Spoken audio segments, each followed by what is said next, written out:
I have recently purchased the Atari 2600 Encyclopedia Volume 1 physical book. Well, a few months back, and this is my review. The book is also available as a digital download for about $14 on the Amazon store, and the physical book retailed for $50. The first thing I noticed when I received this item was the beautiful hardcover with a nice image on it.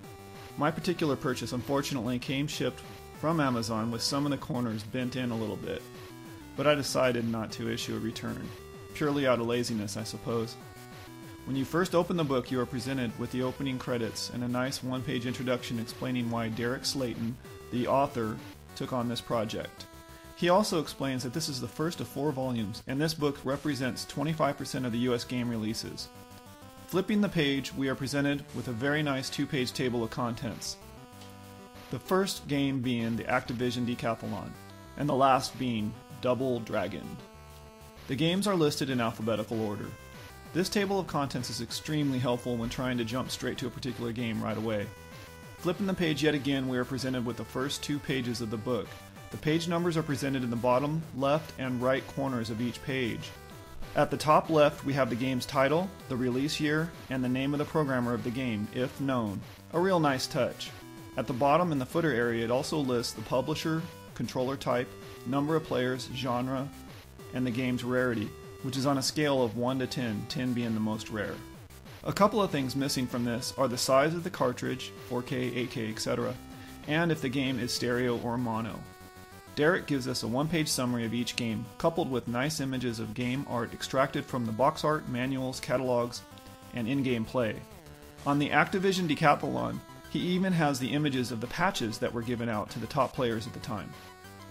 Now I'm going to speak to the overall build quality of the book. I love the fact that it's a hardcover, glossy book and it looks really great. However, once you deep dive into the book, you start to notice a few issues with the print quality.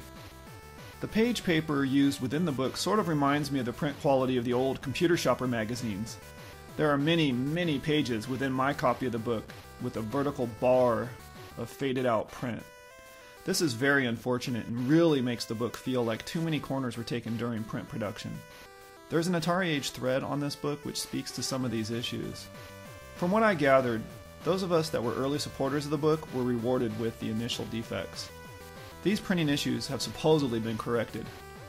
Derek is to be commended for the level of work and detail that has gone into the book. I could not even imagine how much of a monumental task this is to cover all US games. If I'm being a little bit critical, I'd like to have seen a little bit more details on each game. It would have been nice to have each game's history of development, a bit of trivia, and some gameplay tips thrown in. Let me list a few examples.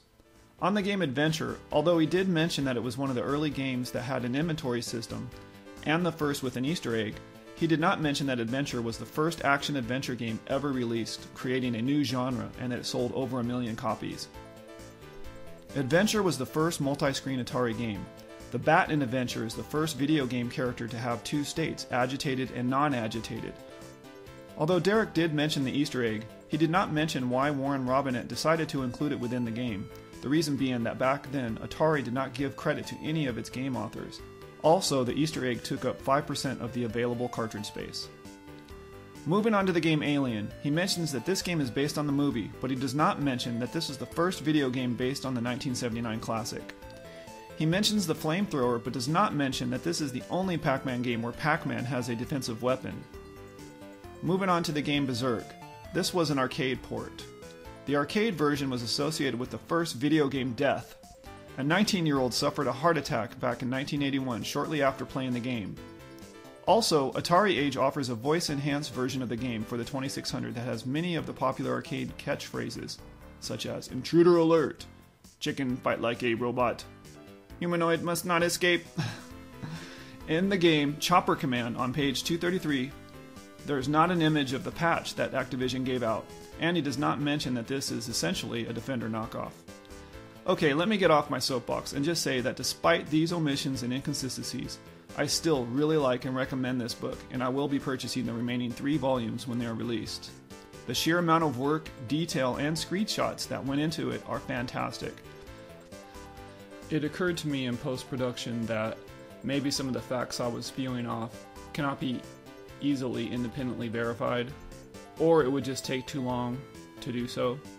So maybe that's why Derek didn't include those types of tidbits. Check out the notes at the bottom for links on how to purchase this book. Stay tuned for an unrelated bonus segment. Today's bonus segment is covering the song, The Ecstasy of Gold. The Ecstasy of Gold is a song that was composed by Ennio Morricone, the Italian composer who did all the spaghetti westerns, including The Good and Bad and the Ugly, from which this song was taken from. The song was used in the movie Good, Bad, and the Ugly when Tuco was frantically searching for the grave that held the $200,000 in gold coins. It's a very dramatic song. It's very cool. The song is also used by the heavy metal band Metallica. It's played at the beginning of their live concerts.